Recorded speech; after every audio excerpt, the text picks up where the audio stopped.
بسم اللہ الرحمن الرحیم۔ معزز ناظرین، السلام علیکم ورحمۃ اللہ وبرکاتہ۔ معزز ناظرین، یورپ میں سویڈن کے شہر سٹوکو میں ایک لائبریری ہے جس کا نام نیشنل لائبریری آف سویڈن ہے۔ اس لائبریری میں ایک حیرت انگیز اور انتہائی پر اسرار کتاب پڑی ہوئی ہے جس کا نام کوڈیکس گیگاز ہے، اور اس کتاب کو ڈیول بائبل بھی کہا جاتا ہے۔ یہ یورپ میں لکھی گئی سب سے بڑی کتاب ہے جو آج بھی موجود ہے۔ اس کتاب کے متعلق کہا جاتا ہے کہ اس کو خود شیطان نے لکھا ہے۔ پیارے دوستو، یہ ایک بہت بڑی کتاب ہے، 36 انچ لمبی اور 20 انچ چوڑی۔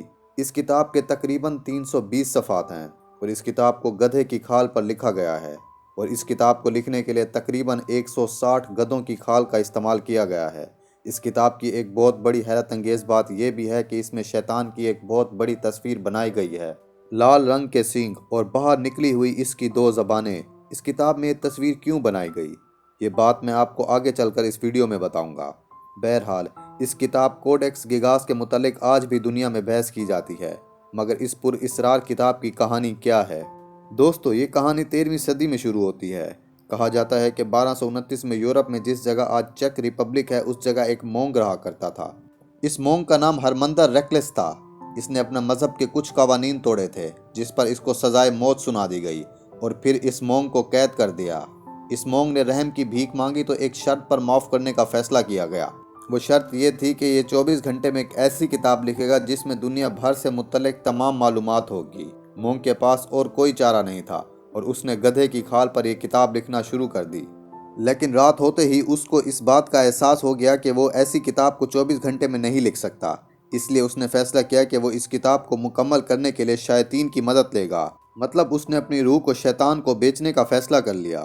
لہٰذا کہانی یہ ہے کہ اس رات اس کتاب کو لکھنے کے لیے شیاطین نے خود اس کی مدد کی اور اتنی بڑی کتاب کو خود لکھا۔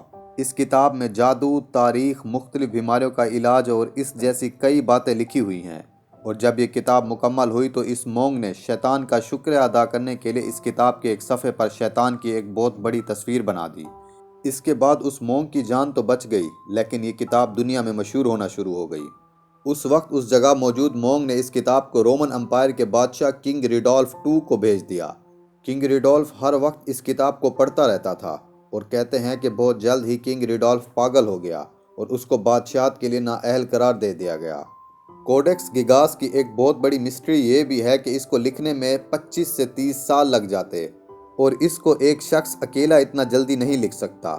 ایک اور حیرت انگیز بات یہ بھی ہے کہ اس کتاب کو جس انک یا سیاہی سے لکھا گیا ہے وہ سیاہی کیڑوں سے بنی ہوئی ہے، اور اس کی لکھائی کو دیکھ کر ماہرین کا ماننا ہے کہ اس کتاب کو ایک ہی وقت میں بغیر رکے لکھا گیا ہے۔ اس کے علاوہ اس طرح کی ہینڈ رائٹنگ اس وقت اور کسی کتاب میں موجود نہیں ہے، اور یہی وہ باتیں ہیں جو اس بات کی نشاندہی کرتی ہیں کہ اس کتاب کو دراصل خود شیطان نے لکھا ہے، جس کی تصویر اس کتاب میں بنائی گئی ہے۔ خیر، 1648 میں سویڈن کی فوج نے چیک ریپبلک پر حملہ کر دیا اور چیک ریپبلک کے شہروں کو لوٹنا شروع کر دیا۔ اسی لوٹ مار کے دوران ان کو یہ کتاب کوڈیکس گیگاز بھی ملی، جس کو وہ اپنے ساتھ سویڈن لے گئے، اور آج یہ کتاب سویڈن کی نیشنل لائبریری آف سویڈن میں موجود ہے۔ اس کتاب کے متعلق بہت سارے لوگ آج بھی ریسرچ کر رہے ہیں۔